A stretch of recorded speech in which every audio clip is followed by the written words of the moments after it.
लाकया चक्षुरुन्मिलितं येन तस्मै श्रीगुरवे नमः। श्रीचैतन्यमनोभीष्टं स्थापितं येन भूतले स्वयं रूपकदा मह्यं ददाति स्वपदान्तिकं।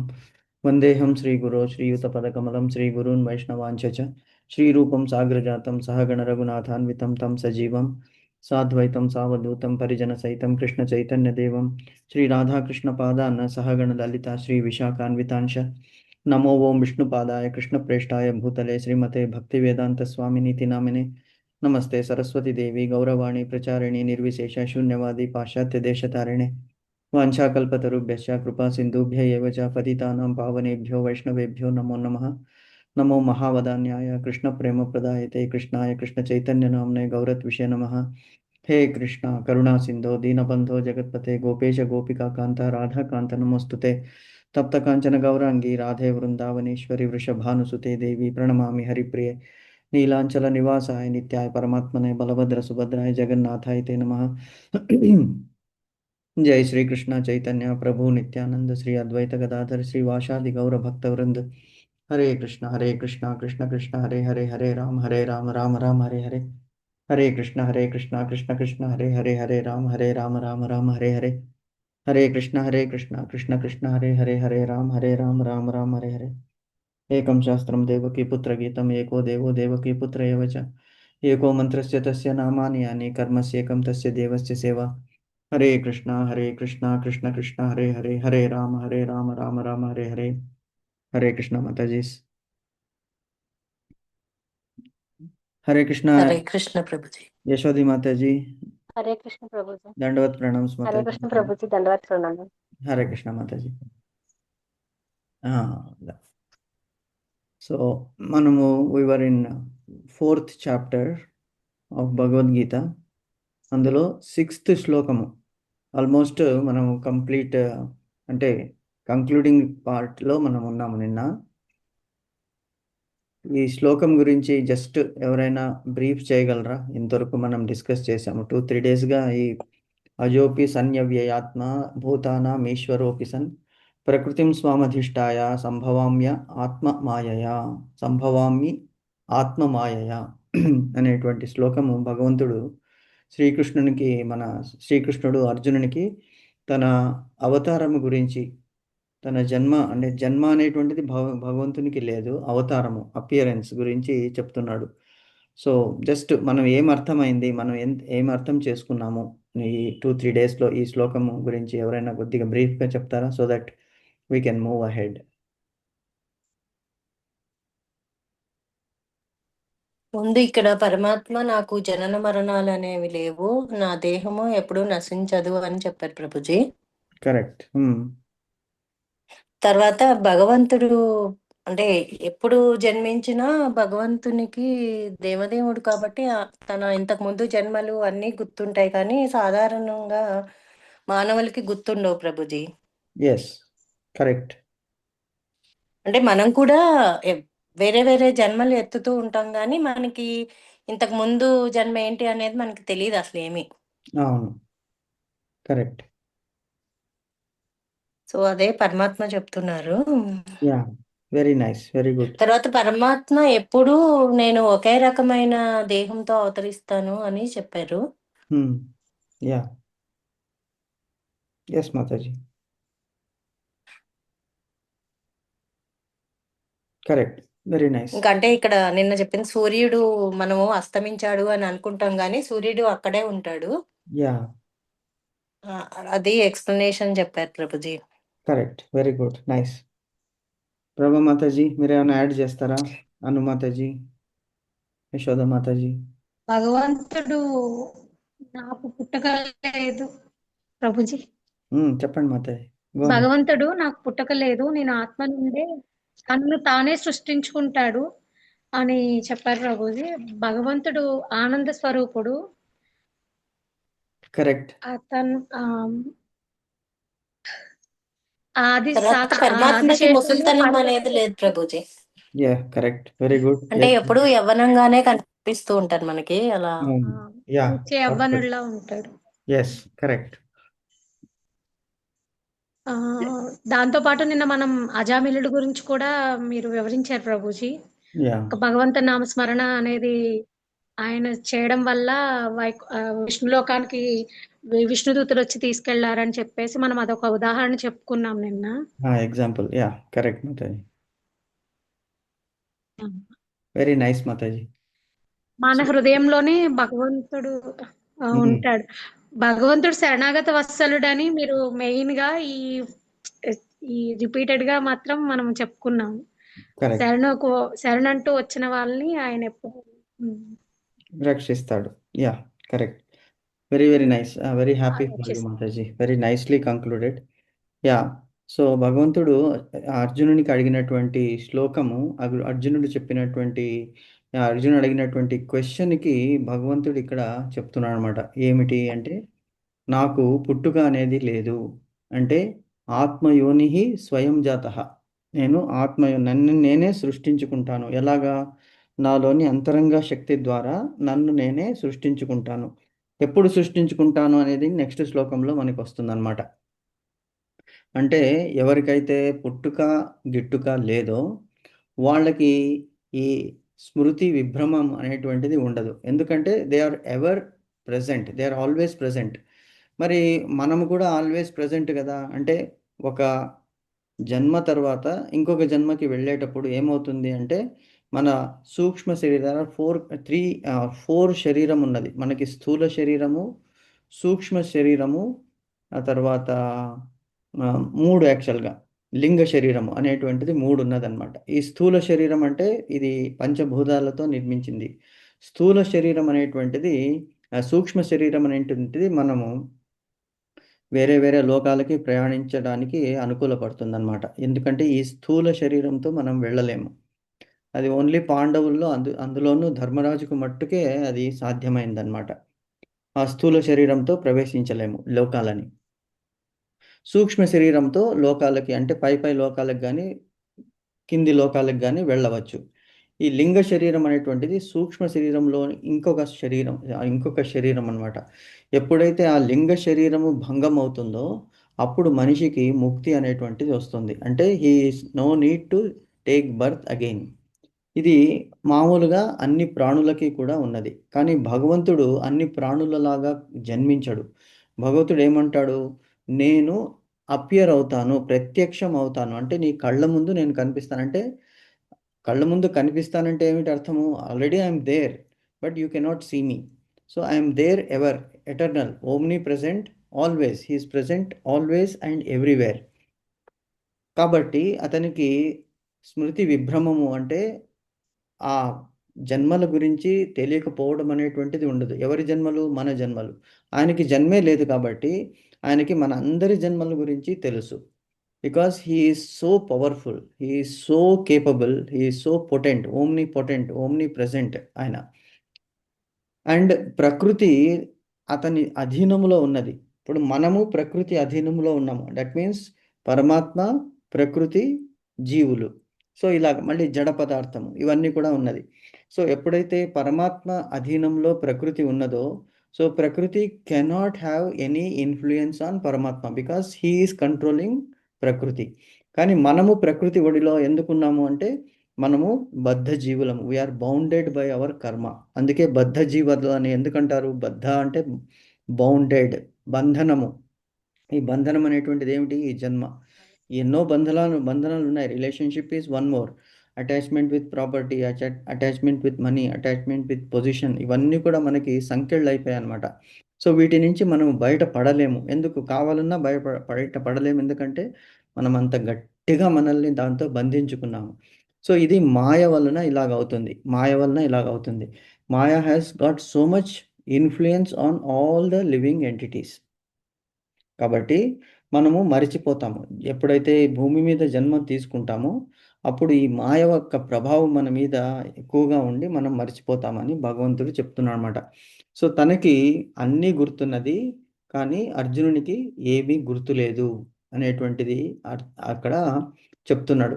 ప్రతి యుగములో కూడా నేను నా మూల అవతారంతో జన్మిస్తున్నాను అని భగవంతుడు అంటున్నాడు. నాకు ఆత్మ, శరీరము వేరే వేరే కాదు, ఇట్ ఈస్ ద సేమ్. అందుకే అతన్ని పరమాత్మ అన్నాము. అతని శరీరము దివ్యమైనది అనేటువంటిది భగవంతుడు చెప్పాడనమాట. ఇంకోటి ఏం చెప్పాడు?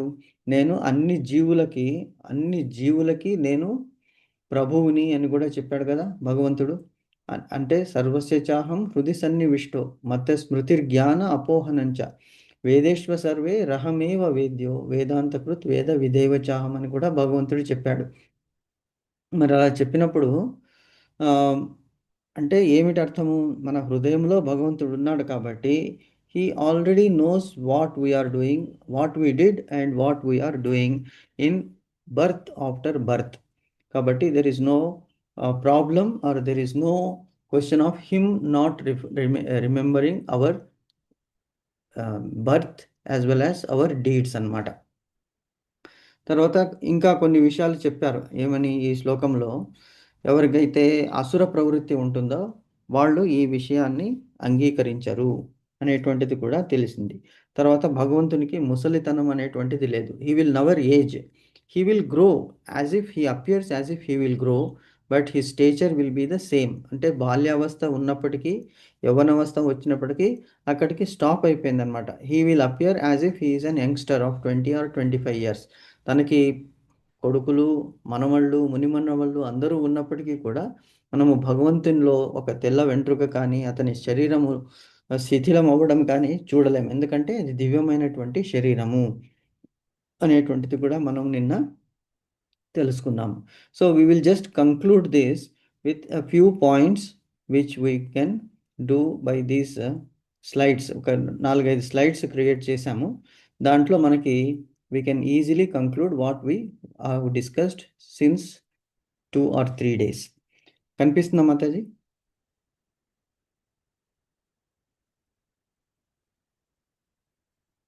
హరి బోల్.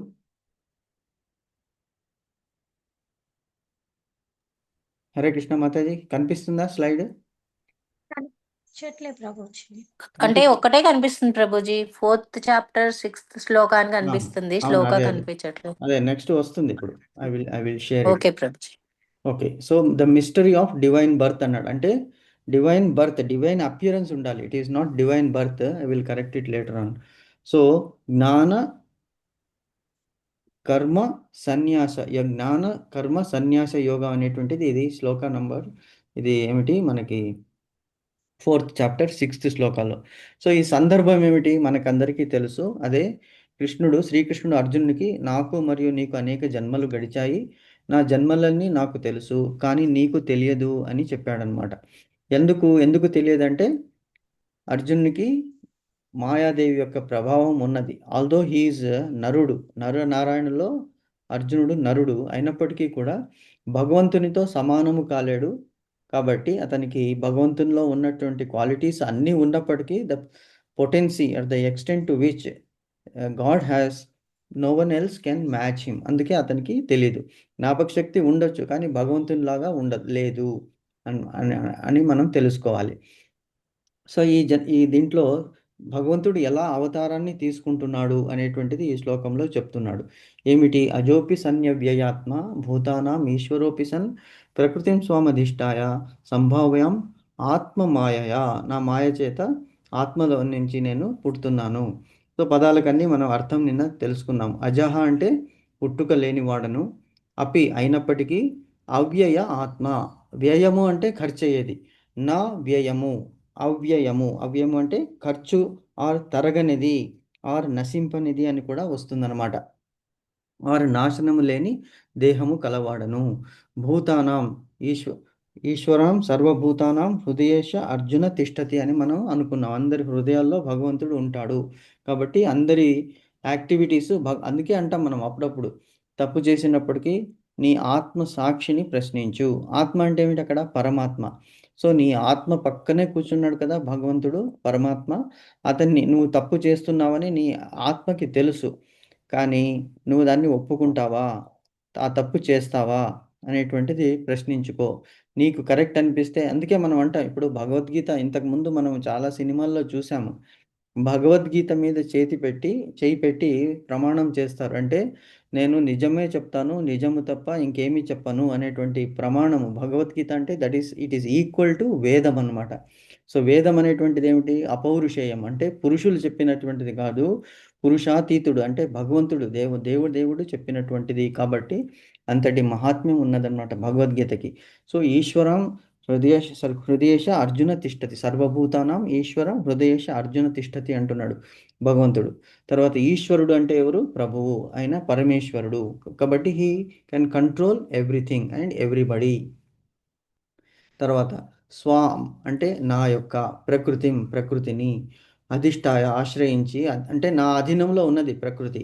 ఆత్మమాయ నా స్వశక్తి చేత, నా ఇచ్ఛాశక్తి చేత, అంతరంగిక శక్తి చేత సంభవామి. ఇది వెరీ వెరీ ఇంపార్టెంట్ పాయింట్. సంభవామి, జన్మయామి అనలేదు అక్కడ భగవంతుడు, సంభవామి యుగే యుగే నెక్స్ట్ శ్లోకంలో వస్తుంది. అంటే I am going to appear.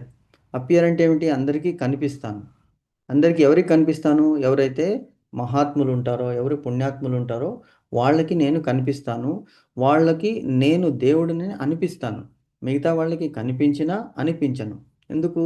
వాళ్ళు అటువంటి సుకృత్యాన్ని చేసుకోలేదు. కాబట్టి వాళ్ళకి I will not help them to know that I am the supreme personality or I am the God. అదే మనకి కౌరవులు అందరూ కూడా భగవంతుడు అన్ని లీలలు చేసినప్పటికీ అతను భగవంతుడిని ఒప్పుకోలేదు. కంసుడు ఎంతమంది రాక్షసులను పంపాడు, ఎంత బలిష్ఠులైన వాళ్ళని అసలు ఎవరూ ఎదిరించలేరు. అటువంటి రాక్షసులు పూతన దగ్గర నుంచి శకటాసురుడు, తృణావర్తుడు, ఇంకా నరకాసురుడు చాలామంది ఉన్నారు. వాళ్ళందరినీ కూడా భగవంతుడు సంహరించాడనమాట. అయినప్పటికీ they never accepted him as God. ఎందుకంటే అది ఆసుర ప్రవృత్తి. మూర్ఖుడు తర్వాత అజ్ఞాని అయినప్పుడు దే విల్ నెవర్ యాక్సెప్ట్ అనమాట. సో అది చెప్తున్నాడు. సో ఇక్కడ ఏమిటి? అంటే ఇట్ ఈస్ ద కంక్లూజన్.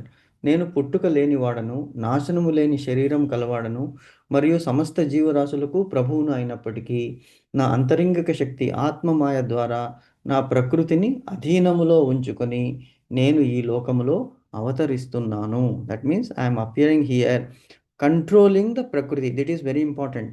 మనల్ని ప్రకృతి కంట్రోల్ చేస్తుంది, ప్రకృతిని భగవంతుడు కంట్రోల్ చేస్తాడు. కాబట్టి అతనికి ప్రకృతి యొక్క ఆ గుణాల, అంటే సత్వగుణం కానీ, రజోగుణం కానీ, తమోగుణం కానీ ప్రభావము భగవంతుని మీద ఉండదు. ఎందుకంటే భగవంతుడు శుద్ధ సత్వగుణము కలవాడు. శుద్ధ సత్వగుణం అంటే ఇట్ ఈస్ అబౌవ్ సత్వగుణం అనమాట. సో కాబట్టి అతనికి ఈ మాయ యొక్క ప్రభావం ఉండదు. కాబట్టి there is no question of him forgetting. అందుకే అన్నాడు అచ్యుతుడు, అంటే చ్యుతి లేనివాడు, తప్పు చేయనటువంటి వాడు. అద్వితీయుడు, ద్వితీయుడు అంటే సెకండ్, నా ద్వితీయుడు అని మనం ఇంతకుముందు శ్లోకంలో అది డిస్కస్ చేశాము. There is no one who is equal to him. That means there is nobody above him. When there is nobody equal to him, తనకి సమానమైనటువంటి వాడే లేదన్నప్పుడు తనకంటే ఎక్కువైనటువంటి వాడు ఎలా ఉంటాడు అనేటువంటిది మనము అర్థం చేసుకుంటున్నాం అన్నమాట. సో అజుడు అంటే అన్బార్న్. జీవుడికి పరమాత్మునికి ఇక్కడ ఏమిటయ్యా డిఫరెన్స్ అంటే ఇక్కడ చెప్తున్నారు. సాధారణ జీవులు కర్మబంధాల వల్ల పుడతారు. చాలా ఇంపార్టెంట్ పాయింట్. కర్మబంధము. కర్మము అంటే మనము 3 రకాల కర్మలు ఇంతకుముందు డిస్కస్ చేశాము. కర్మ, అకర్మ, వికర్మ. కర్మ అంటే శాస్త్రాల అనుసారంగా చెప్పినటువంటిది. వికర్మ అంటే శాస్త్రాల్లో చెప్పిన దానికి అగెన్స్ట్గా చేయడము వికర్మ. అకర్మ అంటే ఏ కర్మ చేయకుండా ఉండడం. ఈ 3 కూడా వదిలిపెట్టేసేయాలి. ఏం చేయాలి? కర్మ చేయాలి, కానీ నిష్కామ కర్మ చేయాలి. ఎప్పుడైతే నిష్కామ కర్మ చేస్తామో అప్పుడు మన పుణ్యం ఎక్కువైతే అది తగ్గిపోతుంది, పాపం ఎక్కువైతే అది కూడా తగ్గిపోతుంది. When it becomes equal, because God has the potency to make it equal when we are doing నిష్కామ కర్మ. అదే ఈ భగవద్గీత చదవడం కానీ, భాగవతం చదవడం కానీ, వినడం కానీ, అట్లీస్ట్ మనము శ్రీకృష్ణుని గురించి తలుచుకోవడం కానీ, శ్లోకాలు చదవడం కానీ, ఇవన్నీ కూడా నిష్కామ కర్మ. అంటే we are making an effort with no self interest ఏమీ లేదు. మీరు అనొచ్చు, సెల్ఫ్ ఇంట్రెస్ట్ లేకపోతే మరి మనం మోక్షం కోరుకుంటున్నాం కదా, గోలోకధామం కోరుకుంటున్నాం కదా అంటే అది సెల్ఫ్ ఇంట్రెస్ట్ కింద రాదు. Because that is a spiritual interest is to get out of this bondage of life and death. కాబట్టి అప్పుడు భగవంతుని అనుగ్రహం మనకు ఉంటుంది. అంటే మనం ఎలాగైతే ఎగ్జామ్‌లో బాగా చదివి ఫైనల్ ఎగ్జామ్‌లో మంచి ఆన్సర్ రాస్తే అప్పుడు డెఫినిట్‌గా మనం పాస్ అవుతాం కదా! నెక్స్ట్ గ్రేడ్‌కి వెళ్ళగలం. సో, ఈ సాధన అనేటువంటిది మనం ఎప్పుడైతే చేస్తున్నామో తప్పనిసరిగా నెక్స్ట్ గ్రేడ్‌కి మనము వెళ్ళవచ్చు అనేటువంటిది ఇక్కడ మనం తెలుసుకోవాలనమాట. సో, అజుడు అంటే హి ఈజ్ నాట్ బోర్న్. నా జ. జ అంటే పుట్టక. అజ. నా జ అంటే పుట్టుక లేనివాడు భగవంతుడు. అవ్యయుడు, అద్వితీయుడు అనేటువంటిది కూడా మనము తెలుసుకున్నామనమాట. అంటే ఇది క్వాలిటీస్. భగవంతుని క్వాలిటీస్ ఏమిటయ్యా అంటే అవ్యయుడు, అజుడు అంటే జన్మం లేనటువంటి వాడు. హి ఈస్ ఇంపెరిషబుల్ అంటే నాశనము లేనటువంటి వాడు. ఏమి నాశనం లేదు? అతని శరీరము నాశనము లేనిది. ఎందుకంటే దివ్యమైనటువంటి శరీరము. భూతానాం ఈశ్వరః లార్డ్ ఆఫ్ బీయింగ్స్ అనేటువంటిది కూడా ఇందులో చెప్పాడు. కాబట్టి అది కూడా మనము అర్థం చేసుకున్నాం నిన్న. బికాస్ ఎలాగా లార్డ్ ఆఫ్ బీయింగ్స్ ఎందుకు? He is the master. We are all servants. బ్రహ్మదేవుడి దగ్గర నుంచి చిట్ట చివరి చీమ వరకు కూడా all are under his control. So he is supreme person, supreme personality or పరమేశ్వరుడు అనేటువంటిది మనము తెలుసుకోవాలి.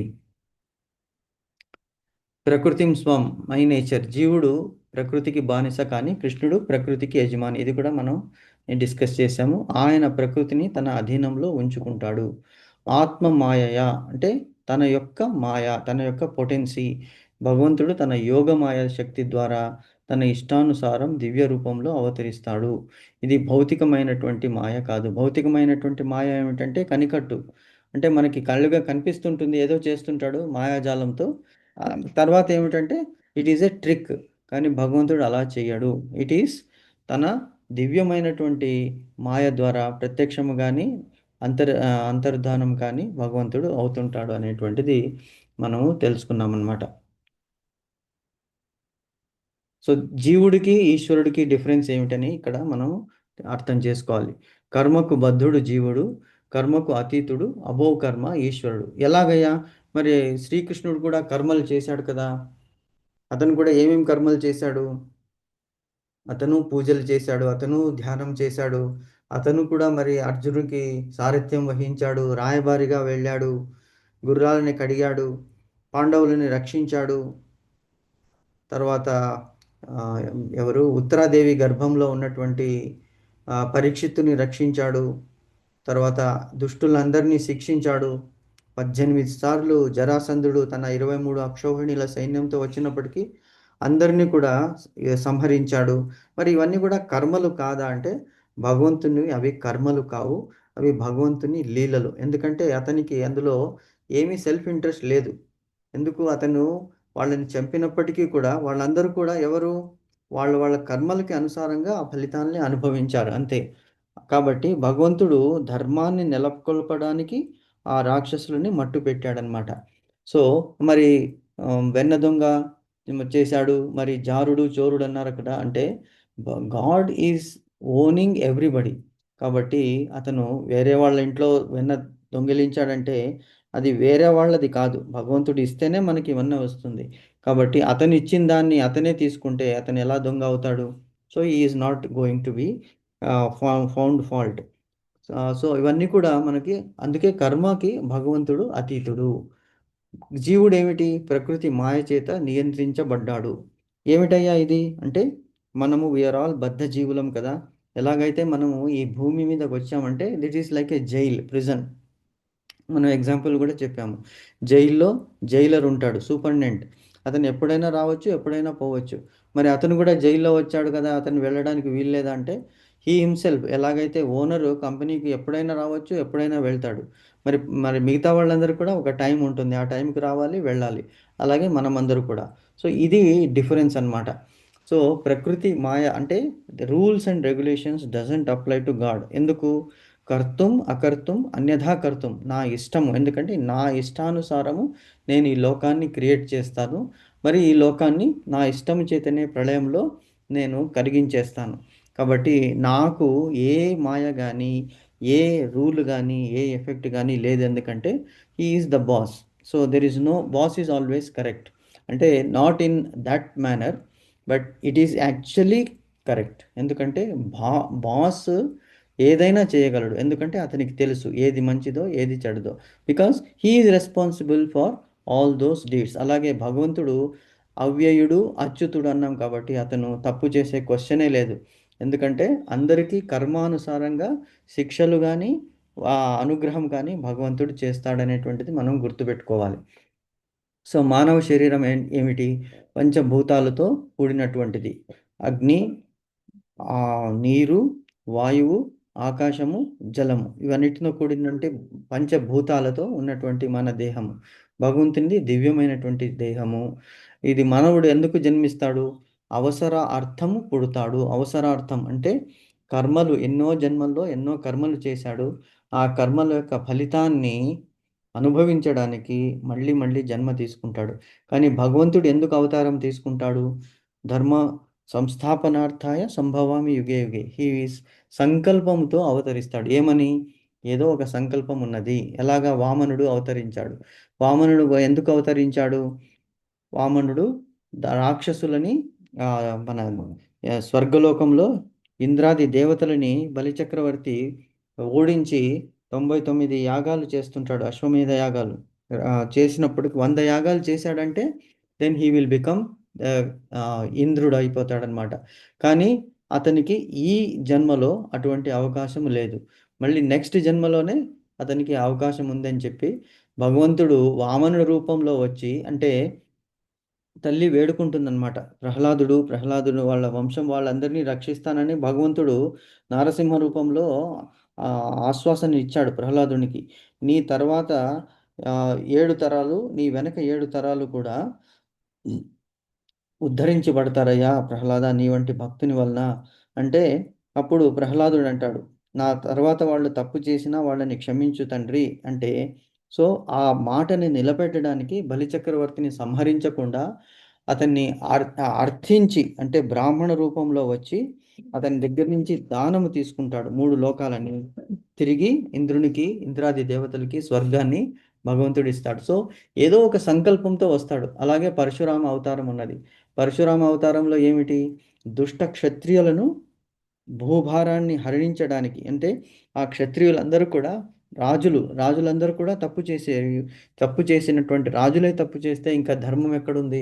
కాబట్టి అంతమంది ఆ రాజుల్ని కూడా పరశురామ అవతారంలో 21 సార్లు మొత్తం భూభ్రమణం చేసి అందరినీ మట్టు పెట్టాడనమాట. అలాగ రామావతారంలో రాక్షసుల్ని సంహరించడానికి. సో ఇలాగ ప్రతి ఒక్క అవతారంలో ఏదో ఒక సంకల్పంతో, అది కూడా ఎవరు? దేవతలు ప్రార్థిస్తే అప్పుడు భగవంతుడు వస్తాడనమాట. ఆ ప్రార్థన కూడా భగవంతుని ఉద్దేశంతోనే వాళ్ళు చేస్తారనమాట. సో దీనికి ఇంత బ్యాక్గ్రౌండ్ ఉంది ఈ శ్లోకానికి. అంటే నేను ఎప్పుడెప్పుడు అవతరిస్తాను, ఎలాగ అవతరిస్తాను, ఎందుకు నాకు అన్నీ గుర్తున్నది అనేటువంటిది చెప్పడానికి భగవంతుడు ఇంత టైం తీసుకుని చెప్తున్నాడు. అంటే మొత్తం భగవంతుడు 700 శ్లోకాలని మొత్తం ఉన్నటువంటి Bhagavad Gita just it took 45 minutes. అంటే ఆ టైంని భగవంతుడు స్తంభీభూతం చేశాడనమాట. అంటే మిగతా వాళ్ళందరికీ అనిపించలేదు ఇంతసేపు ఉన్నదని. జస్ట్ లైక్ ఏ సినిమాలో ఒక రీల్, ఒక తర్వాత ఒక స్లైడ్ తర్వాత ఇంకొక స్లైడ్ వస్తుంది కదా, అలాగ అనిపించింది అంతే. కానీ మొత్తం 700 శ్లోకాసు ఒక 45 minutesలో భగవంతుడు అర్జునుడికి చెప్తే, అర్జునుడు ఎంతటి జ్ఞాని అయితే అంత మొత్తాన్ని గ్రహించి కరోతి ఏంటి, నేను మీరు చెప్పినట్లే చేస్తాను కృష్ణ అనేటువంటి ఆశ్వాసాన్ని భగవంతుడు ఇచ్చాడు. నాకు మాయ అనేటువంటిది తొలగిపోయింది కృష్ణ, నువ్వు ఎలాగ చెప్పిందంతా కూడా నాకు అర్థమైంది. కాబట్టి ఇప్పుడు నువ్వు చెప్పిన విధంగా నేను నడుచుకుంటానని చెప్పాడనమాట. సో అందుకే వాళ్ళందరూ కూడా దివ్య ఆత్మలు, మహాత్ములు అనమాట. అర్జునుడు కానీ, భీష్మదేవుడు కానీ అందరూ కూడా. సో సంకల్పానుసారం భగవంతుడు అవతరిస్తాడు కాబట్టి అతనికి అన్నీ ఎరుకనే ఉన్నది. So finally what we are going to conclude, మనం గ్రహించవలసింది ఏమిటయ్యా అంటే, శ్రీకృష్ణుడి అవతారము సామాన్య మానవ జన్మ నుండి కాదు. We should always remember this. ఎప్పుడైనా కూడా మనకి ఇది వస్తుంది అంటే ఎలాగా? అతనికి 2 కాళ్ళు ఉన్నాయి, 2 చేతులు ఉన్నాయి, 2 చెవులు, ముక్కు, 2 కళ్ళు, నోరు అంతా ఉన్నది. మరి భగవంతుడిని ఎలాగంటారంటే, భగవంతుని మూల స్వరూపం అదే. గోలోకధామంలో భగవంతుడు అదే రూపంతో ఉంటాడు. అదే రూపంతో మనకి అంటే మానవులకి తన దివ్య స్వరూపాన్ని ఆ అమృతాన్ని పంచడానికి ప్రేమ అనేటువంటి తన అమృతాన్ని పంచడానికి భూమి మీద భగవంతుడు అవతరించి వచ్చాడు. అది కూడా ఎప్పుడు ఈ 28వ చతుర్యుగంలో అంటే ఒక చతుర్యుగం 1000 సహస్రాలు 1000 చతుర్యుగాలు ఉన్నప్పటికీ అందులో 28వ యుగంలో భగవంతుడు మనకి కృష్ణ రూపం మూల రూపంలో వచ్చి అంటే మనకి అతి సన్నిహితంగా కేవలం 5000 సంవత్సరాల క్రితము మనల్ని ఉద్ధరించడానికి మళ్ళీ ప్రేమ అనేటువంటి అమృతాన్ని పంచడానికి అతను అవతరించి మళ్ళీ భగవద్గీతని అర్జునుని ద్వారా మనకి అతను వ్యాపింపచేశాడు ప్రచారం చేసి మీరు ఉద్ధరం కావాలి ఉద్ధరింపబడాలి భగవద్గీత ఒక్కటి చదివితే చాలు ఏకం శాస్త్రం మనం అనుకుంటాం కదా డైలీ ఏకం శాస్త్రం ఏమిటది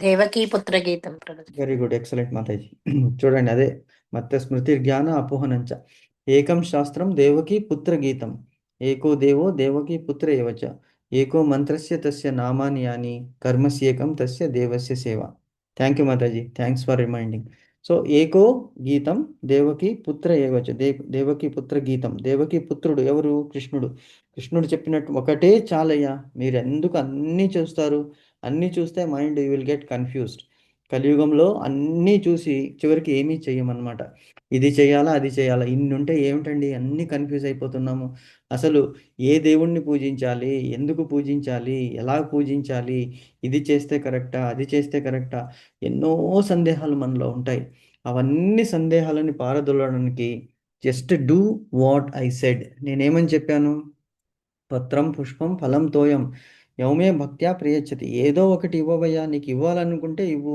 అది కూడా లేకుంటే కేవలం మనసుతో నన్ను ధ్యానించు అంటే మనకి ఏదో మనసు అంటే మనసు అనేటువంటి పుష్పాన్ని అర్పించు చాలు నాకు సో పత్రం పుష్పం ఫలం తోయం కనీసం నీళ్లుంటే నీళ్ళు ఇవ్వవయ్యా ఆకు తులసి ఆకు పెట్టవయ్యా పత్రం ఆకు ఇవ్వు పుష్పం ఓకే నీ మనసు అనేటువంటి పుష్పాన్ని ఇవ్వు పత్రం పుష్పం ఫలం ఏదైనా పండు ఇవ్వు ఇవ్వాలనుకుంటే ఇవ్వు అది లేకుంటే కనీసం నీళ్ళన్నా ఇవ్వు అని అంటే ఇవ్వడం అనేటువంటిది ఇంపార్టెంట్ కాదు ఆ భావన అర్పణ అనేటువంటి భావన ఇంపార్టెంట్ అనేటువంటిది భగవంతుడు మనకి చెప్తున్నాడు అనమాట సో అతని అవతారము సామాన్య మానవ జన్మం వంటిది కాదు మూర్ఖులు ఏమనుకుంటారు అతను కూడా మనలాగే 2 కాళ్ళు చేతులు ఉన్నాయి కాబట్టి అతను కూడా మనలాగే తప్పు చేస్తాడు అనుకుంటారు అది మూర్ఖులు అజ్ఞానులు చేసేటువంటిది so we should never get deceived by that thought ఇది దివ్యమైన దేహము అందుకే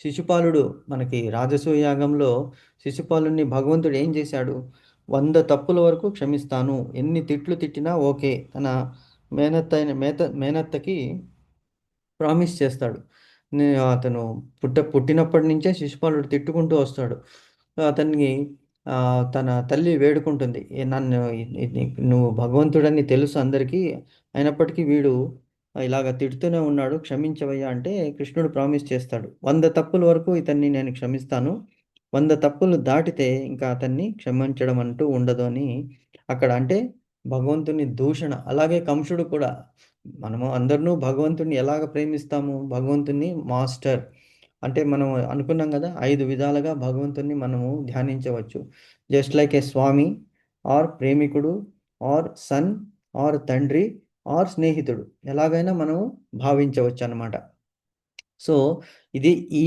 5 రూపాల్లో ఎలాగ మనం ధ్యానించినా మనకి మంచి మార్గం మోక్షం అనేటువంటిది వస్తుంది మరి భగవంతుని ఎప్పుడూ తలుచుకుంటూనే ఉన్నాడు కంసుడు ఎలా చంపాలి అంటే భయంగా అతన్ని చంపాలి అనేటువంటి ఉద్దేశంతో ఉన్నాడు కాబట్టి అతనికి ఏమైంది చివరికి అధోగతి పాలయ్యాడు సో అలాగే కాలనేమి వీళ్ళందరూ కూడా ఈవెన్ జరాసంధుడు వీళ్ళందరూ కూడా భగవంతుని ద్వేషించి వాళ్ళు సంహరింపబడ్డారనమాట సో ఇది తెలుసుకోవడం చాలా ఇంపార్టెంట్ అతి దివ్యమైన దేహం అని తెలుసుకోవడము చాలా ఇంపార్టెంట్ ఎవరైతే కృష్ణుడి పుట్టుక మరియు కర్మల యొక్క ఈ దివ్యత్వాన్ని అర్థం చేసుకుంటారో వారు పునరపి జననం పొందరు పునరపి మరణం అనేటువంటి భజ గోవిందం గోవిందం భజ మూఢమతే అన్నాడు అంటే ఈ చక్రంలోకి మళ్ళీ మళ్ళీ రారు.